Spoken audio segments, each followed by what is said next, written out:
Talk, the podcast where witches, healers, and magic makers gather to share their journeys, their magic, and their truths. I'm your host, Priestess Mellisa of Enchanted Dragonfly, inviting you to take a seat at the Broom Circle because the real magic is in the stories we tell. So let's stir the cauldron and speak the spell.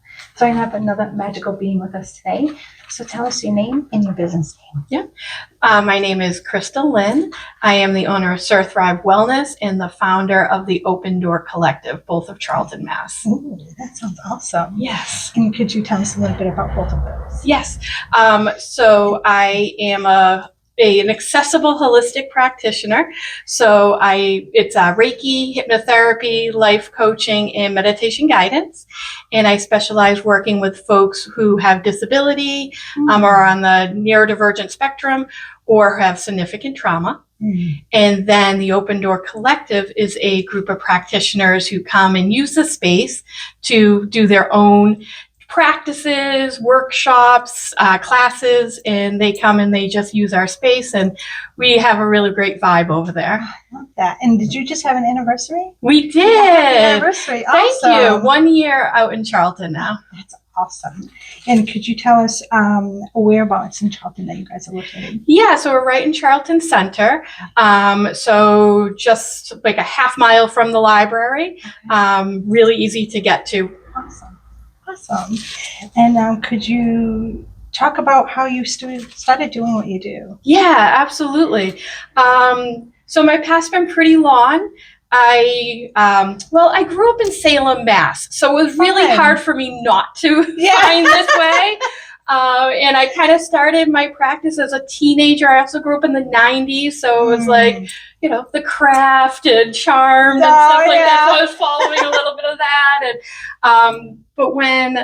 And then actually I started my holistic practice at the same time. So in 1999, North Shore Community College used to actually have a holistic arts degree. And I started doing that. And I kind of did deviate for a little while. I had children. I got married. I've done 25 years in the human service field. I've worked with folks with disabilities, everything from like preschoolers actually to elderly folks on hospice who have Down syndrome. And during the pandemic, I was very sure that the world was ending. I was in a really dark place. I kind of went through that whole dark night of the soul type of thing. And I just gravitated back. I kind of gravitated back to my roots and to what I felt, comfortable with, what was recognizable for me. And I went back to school at the Southwest Institute of Healing Arts, and I finished my holistic arts degree. Awesome. Congratulations. Thank you. That's awesome. I love it. And what type of practitioner would you say you are? That's a great question. Thank you. Yes, absolutely. I am, I just really go with the flow. I think that my meditation practice has really kind of like brought me very centered, very in the moment. So it does become like whatever comes up for me, how I'm feeling in myself and my body in this moment. And I kind of go with that. There's a whole lot of like kitchen witch in there, a lot of herbology type stuff in there, but it really is kind of like where I am in the moment and how I'm feeling. And I let that guide me. That's awesome. And it's wonderful to see how your path will bring you growing and you'll go to different chapters in your life. And the witch you were yesterday is not the witch you're gonna meet tomorrow, right? I love that. Absolutely. The turns and the twists from little 15-year-old Krystal to today is pretty dramatic, but it's been a wonderful journey. I love that. Now, would 15-year-old Krystal ever imagine herself being where you are now? Well, 15-year-old Krystal wanted to be where I was now. It was definitely, like I said, I deviated for a while. I raised my children, and I took a different path for a little while. But definitely when it was like, oh, what do I want to be when I grow up? It was, I really did. I just wanted to help people, and I wanted to work with people. That's awesome. And what is your spiritual origin story or an awakening moment? So like I said, I grew up in Salem. It was hard to like not kind of find this path. My high school friends are all very much kind of somewhere in the magical type realm themselves. So we really kind of like found each other together. My best friend, we met at a circle, on Samhain in Salem, and we've been best friends now for like 25, 30 years. I don't even, long time. Decades. Decades, because I'm now like running time. And I'm like, nope, it's more than that now, because we just keep getting older. But then, like I said, I deviated for a while. It was always with me, and I still did my, practice and things like that. But it was kind of that dark night of the soul. The pandemic happened. My twin daughters, who were my eldest, they were actually graduating high school that year. I was finding myself in my early 40s, and it was kind of like what do I do now? And what am I if I'm not a mother anymore? That type of thing. I was really soul searching at that time, and all these things kind of came together for me.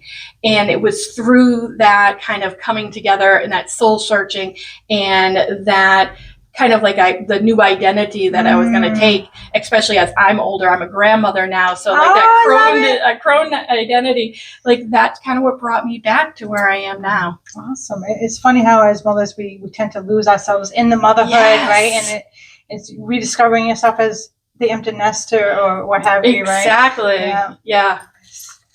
What's your daily spiritual or magical practice like? So I do meditate daily. I found meditation too around this time. I am a meditation teacher. I got my certificate through Boston Buddha, got continuing ed through the UMass School of Meditation in Worcester, and then I did accessible meditation through the Accessible Yoga School. And so that really kind of brings me together every day, is that ritual of meditation. I enjoy yoga quite a bit. And between those two, it's more of a ritual of myself. And then, of course, we keep the seasons and the holidays and things as well. But my daily is definitely that ritual of me. Nice. Yeah, that's important. Yes. Absolutely. Who or what inspires your path the most? My clients do. Yeah, definitely. I learn something new every day. They surprise me in ways that I never thought. They challenge my thinking. They challenge my beliefs. And that's kind of why I keep showing up every day, is that, while I think, they see me as leading them, but really they're leading me, and they just change every day how I see the world. Awesome. Love it. What was your biggest challenge you faced on your journey, and how did you overcome it? Motherhood. Motherhood was my biggest challenge. I raised 8 kids between. Wow. You. Yes. Between biological foster and stepchildren. Awesome. And that was like that path that I took on. That was definitely my most challenging path. It definitely broke me down and built me up a million times, if not daily. I was going through that cycle, and it really kind of challenged me to become who I am today. Magical Brady Bunch. Right? Yes, absolutely. Love it. What tools, methods, or spirits guide your work?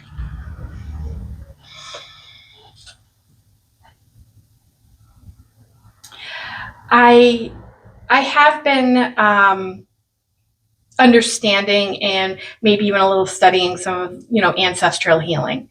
And I do think that lately that has kind of been my guide, is those who came before me, and to understand them a little bit more, to see them more than just the story that I've been told, like what do they really represent in my life, and to honor them as such has really been something that's really kind of been interesting me and kind of, guiding me along my way, especially as I age, to kind of like lean into that a little bit, to actually listen for their wisdom. That's so important, especially since one day we will be somebody's ancestor. Right? Exactly. And, and I guess that's, I'm kind of in that point of like, what am I now leaving behind, and what was left behind for me? That's wonderful. Yes. Thank you. How do you stay energetically protected and grounded? My meditation practice most certainly grounds me every day. My Reiki practice grounds me every day. Along with my meditation, I do self-Reiki practices daily, and that definitely grounds me and keeps me kind of in this this stable, loving place of loving kindness. In between those two practices every day, that's where I really find my balance. Nice. It's so important too. Otherwise, we'll get lost and we'll start squirreling around. It's so easy. Yeah, that ADD mind that I have going on, it's so easy to get there. Absolutely. I think we all have that. Yeah, absolutely. What's one common misconception about your craft or your work? I'm woo-woo. Yeah. You know, I'm very woo-woo. Yeah, right. I very much now, like, I've embodied that term now. Like, yep, 100%, that's who I am. I'm woo-woo. And, you know, but what does that mean kind of thing of like, what does that mean to kind of be following that path of spirituality, of, you know, taking in these different holistic, you know, practices, these magical practices, and what does that actually mean? You know, so on one end, it's kind of like, oh, that, you know, the crazy woo-woo lady, and on the other end, it really is, you know, somebody who's there to, you know, guide people and, you know, to kind of like explain to people what that difference is, and sometimes, you know, sometimes it really is that one end, and, you know, but it's embodying the other end of being that kind of that stable person to guide folks. Absolutely. And every time I hear woo, I just think of police sirens. Yes. All little siren. Right. Can you share a powerful or memorable client transformation without any names?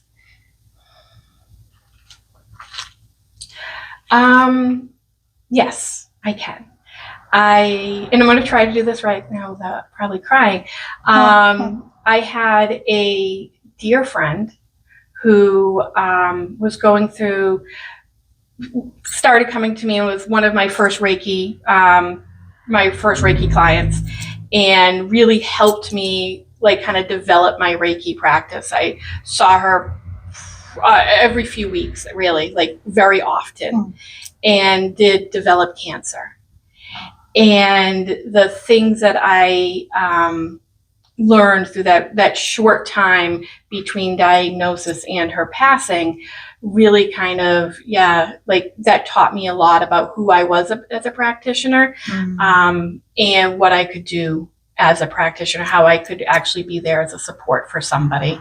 And she's still very much with me every single day.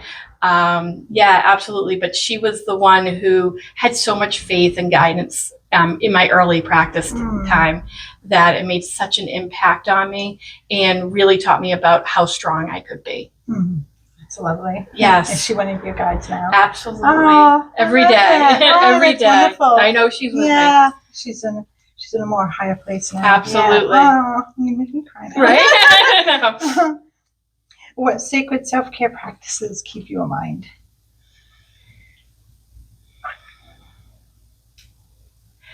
Yeah, again, you know, I'm going to go back to my mindfulness, my meditation, my Reiki. They definitely keep me kind of on a path of understanding and of stability. You know, when in the times I find myself kind of deviating, life gets hectic, life gets hard, and I deviate a little bit, is when I find that I need that the most. And I have to kind of almost double down on some of that. And finding my way back there has always kind of like brought me my peace, is kind of going, no, let's go back to like the beginning, you know, let's go back to step one, and then we can go forward from there. Yeah, it's good to step back from it. But otherwise, we feel like we're like too in it, right? We're too inside the circle, so to speak. Yeah, and you can almost get a little, you know, blinded from that a little bit, to be like, you know, oh, this is what I'm supposed to do. You know, it does become like, this is what I'm supposed to do every day, especially as a practitioner. You know, you see what other people do and you read the books, and it's like, oh, I have to do this, I have to do that to be seen as a practitioner, and to have those moments to say like, no, I actually did step back, or I did falter a little bit, and now I came back, and I'm coming back with new eyes and new understanding, and able to kind of like adjust that way is really powerful. And that's what I love about the magical community is that nothing is like so textbook, right? Everybody's so different and so magical and wonderful, and everybody's doing their own thing, and it's no one's the same. No one's the same. I absolutely agree, and I say that to folks all the time that, you know, we all do things differently. And especially as a practitioner, if you're not jiving with me, that's okay. Like it's not personal to me. I don't have, you know, my ego lies other places. It doesn't lie here in my practice. And I definitely, there's other practitioners that I can recommend you to that you may have that, you know, that feeling that jive a little bit better, because we all do things so differently that there's almost like a practitioner for everybody. Yeah, there really is. There really is. So like, don't give up the hope. If you're like, oh no, I went to go see this person and it didn't work. It's not that it didn't work. It's that it's just that practitioner wasn't the one for you. And when you need that teacher will come. Absolutely. And you will find that person. I love that. That's so true. So true. What does success look like to you as a spiritual business owner? Success looks like when they come back. Yeah. You know, we have, especially in the collective, we have many, many events that happen throughout the week. We probably have 20 or more events that happen a month.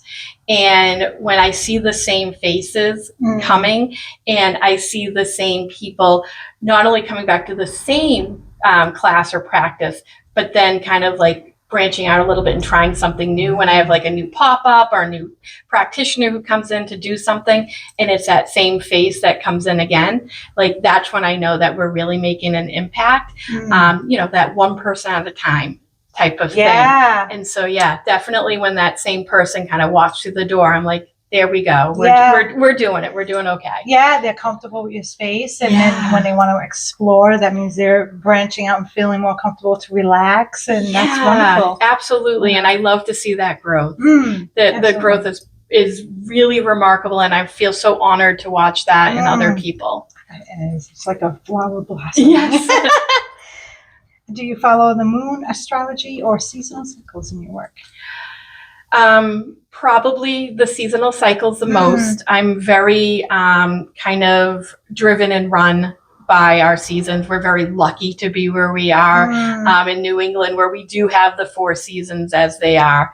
And I think also through my practice and through my own understanding of the seasons, I've become more comfortable with them. You know, there was a time I'd say, oh, I hate winter. You know, oh, I have, you know, seasonal affective disorder type of thing. And now I understand that, no, there's a purpose in a season for winter when we are actually supposed to be coming into ourselves a little bit and maybe hibernating a little bit in our worlds. And there's a purpose for that. So then in the spring, we can become grown anew.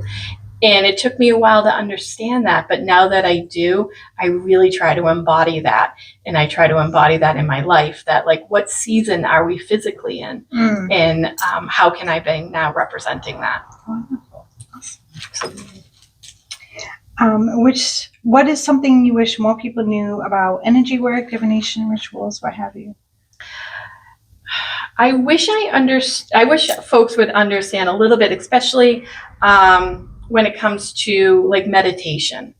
I have a lot of people who walk through the door and say, I can't meditate. You know, that's not for me. I can't meditate. I can't clear my mind. And to explain to them, well, that's great. You can't clear your mind.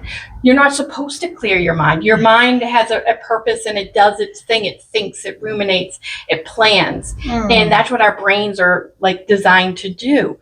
And so it's not so much about clearing your mind, but understanding your mind. So when you are seated and you're in that quiet moment where your distractions are limited, to sit there and be like, oh, where did my mind go and why? Why am I thinking this way? Why is my brain going into this direction?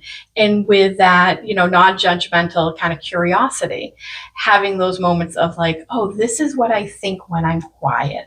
And having that understanding and that realization about yourself and about your past and about your future in those moments. So it's not about quieting your mind. It's not about, having that blank mind. because that's not what our brains do. Our brains are meant to do so many other wonderful, brilliant things.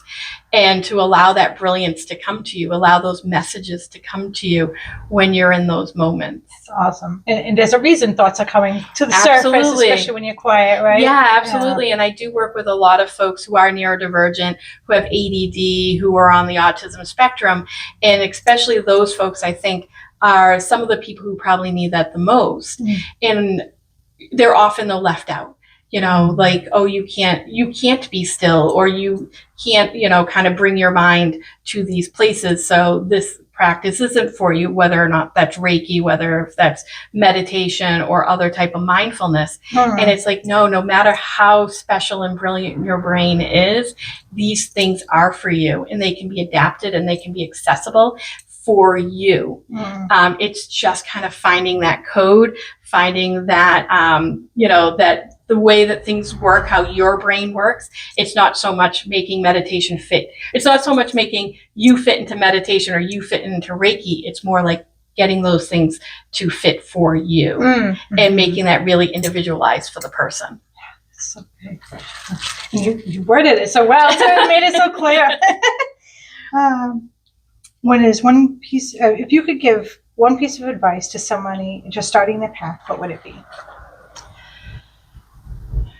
To be gentle with yourself. Because again, I think, and I mentioned it just a little while ago, you read the books, you watch what other folks are doing, and you think like that is the way. And as you travel that, you realize that's not your way, that's somebody else's way. But it's really easy to be like, see, I'm not good at this, or this isn't for me, or I'm just not enough of whatever, fill in the blank. And, it's through that gentleness with yourself and that loving kindness for yourself that then you start developing your own journey, your own practice, your own path. But it is so easy to do that comparison. The imposter syndrome a little bit. Like, I can't be that because I'm not enough of something else. And again, just, giving yourself that grace and that compassion, that's really let that lead your path more than what the influencers are doing, what the books say to do. Just kind of listen to your own spirit and let it guide you. Absolutely. And I hear that term all the time, imposter syndrome, and it comes up so many times. It's come up in many podcast episodes and just in conversation, and it's so quite common, I think, more than what people realize. And I think we just recently kind of gave a name to it. I think it's always been with us that comparing and like, this person is on, this, we put them up on that pedestal and we'll never be there. And then, but to understand that, we're on our own pedestals. It's not about how high that is. It's about how solid that is and finding our way through that. Yeah, absolutely. What magic are you currently brewing in regards to classes you have scheduled or events you're doing, what have you? So there is a lot that goes on, especially within the Open Door Collective. So just to actually kind of like my other practitioners that come, to give them a little bit of a boost here, we have sound healing, we have astrology reading, we have tarot readers that come in. We have a woman who's going to come in and talk about ancestral healing. We have 90 meditation, which is kind of fantastic and out of this world. And it's just really fun to see what's going on over there and what these other practitioners are bringing. So I definitely check out what happens at the Open Door Collective in Charlton. But also, I teach, like I said, I teach meditation, I teach Reiki, I am a Reiki master. So I have the Sur-thrive School of Reiki, where I teach Reiki 1 through the master in both UC and Holy Fire Reiki. And then I call them continuing ed classes, where we talk about the chakra system and making Reiki accessible for folks. I have a really fun class that I teach where I compare Maslow's hierarchy of needs to the chakras. It's kind of neat when you put those two together, how very closely they match up. So we have those classes that happen as well, along with my meditation 101 class. I have a 4-week kind of extended meditation class that I teach.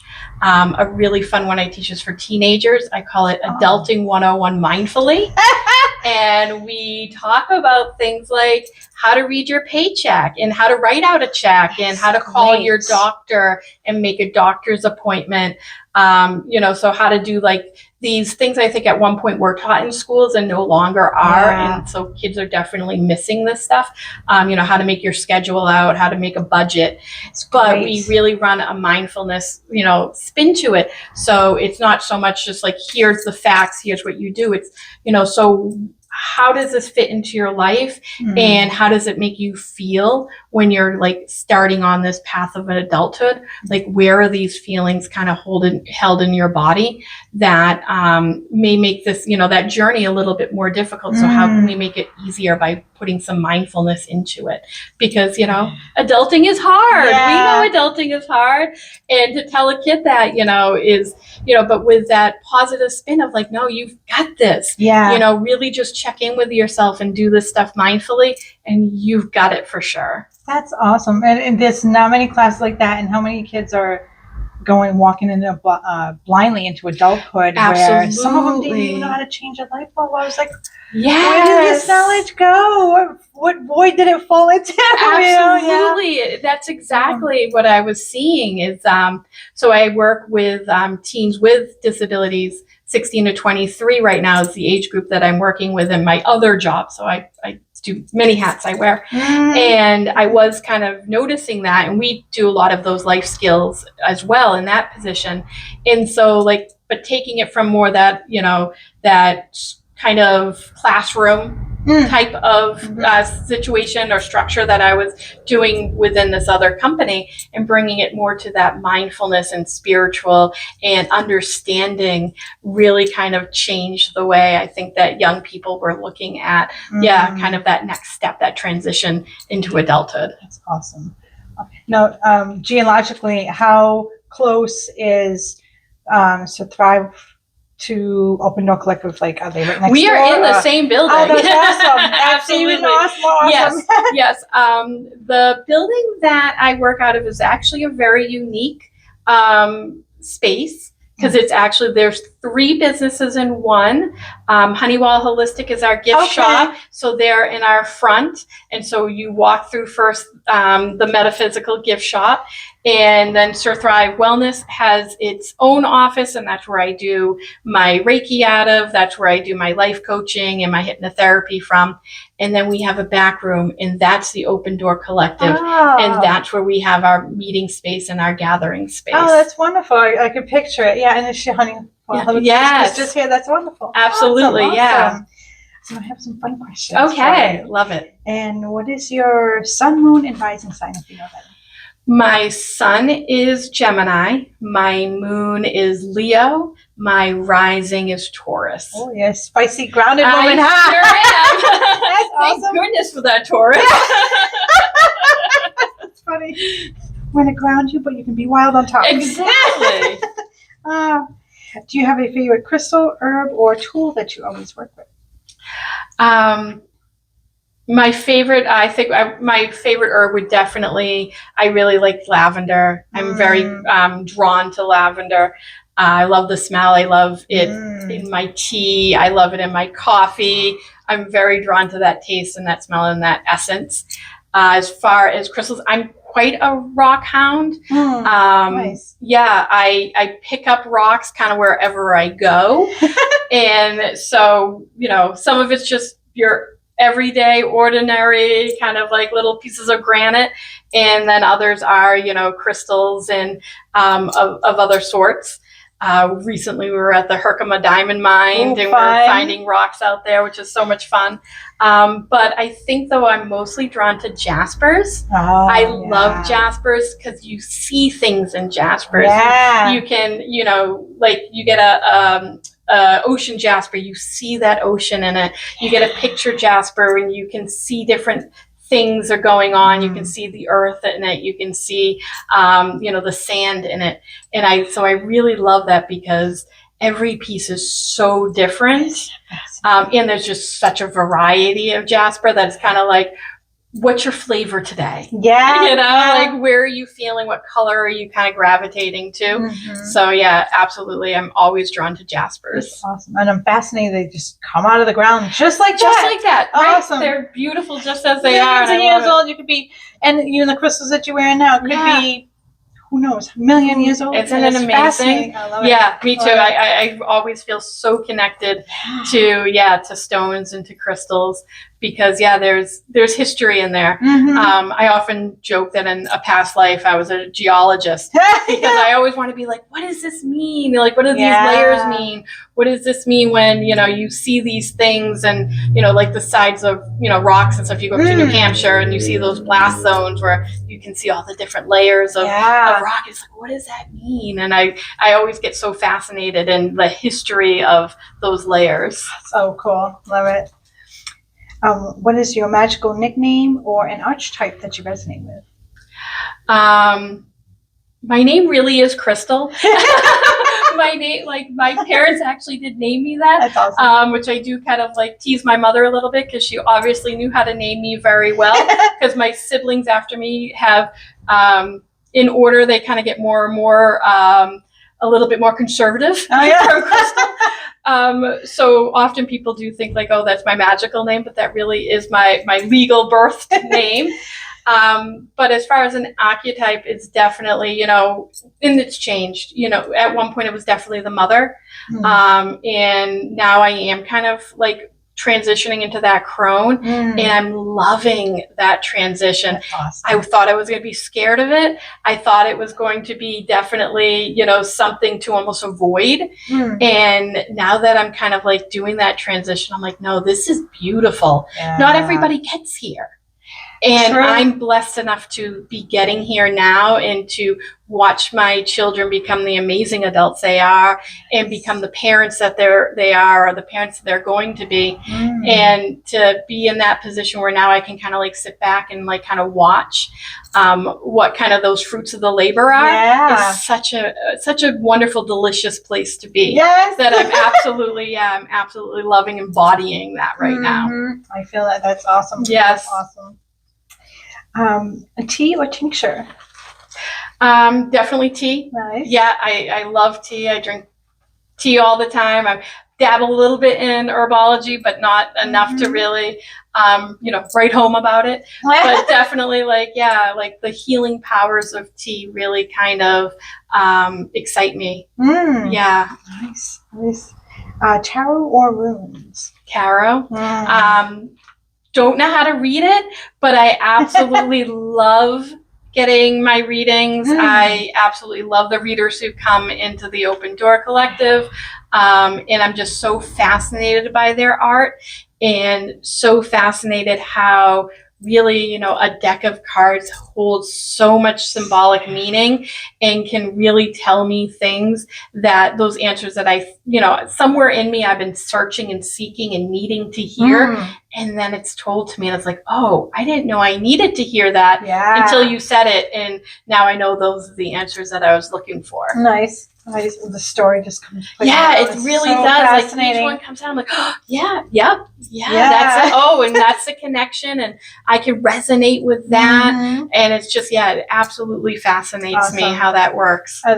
Awesome, love it. Cauldron or candle?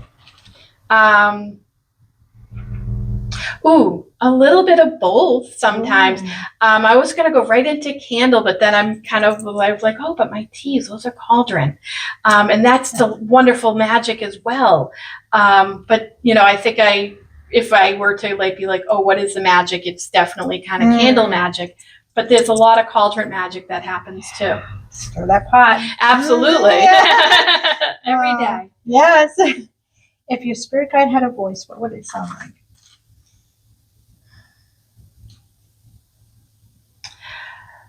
Yeah, there are many voices that come to me.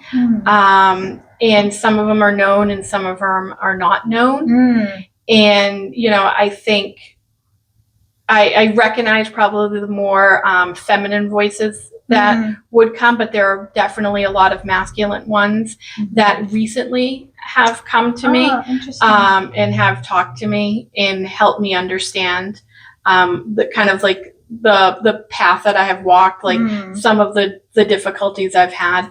So yeah, definitely there's like a number of different voices or spirits that kind of come to me fairly regularly. Nice. Yeah.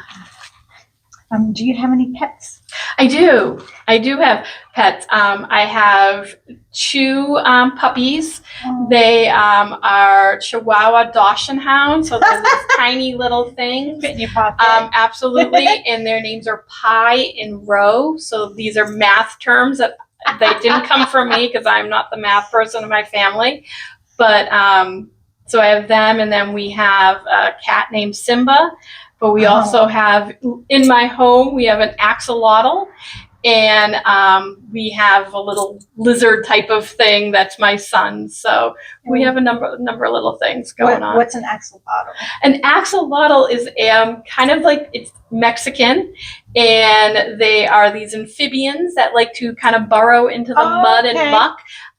They are endangered, so it is really important that we're caring for our planet, and we're caring for the environment because their habitats are being dried out. So many of them now are in captivity, and they're being raised in homes like ours. But they are just like these adorable little magical creatures. They're so cute. I love that. Oh, that's so cool. So that was all the questions I have for you. Lovely. Awesome. Thank you so much. Oh, you're so welcome. Thank you for joining me. Thank you. Was there anything else you would like to talk about? I just want to, find me on online. It's www.surthrivewellness.com. I'm on Facebook, and I'm on Instagram, a little bit on TikTok, but definitely find us there. Follow us. Especially those other practitioners that I work with, come on by, come and say hi. Just walk in and say hi and check us out, because we have some really cool things that are happening. Awesome. I'm going to put a link for them to find you in the description of this episode. Absolutely. Thank you. Was there a particular link you wanted? Your website or your Facebook? Yeah, probably the website, because everything's on the website. Okay. Sounds good. Absolutely. Thank you. You're welcome.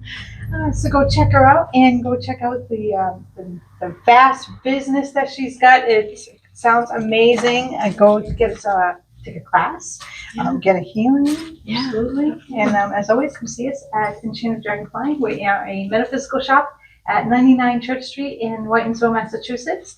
And subscribe to this podcast, and share this episode, like the episode, share with your friends, help us grow, bring on more magical people. And as always, blessed be. Love you all. Bye, guys.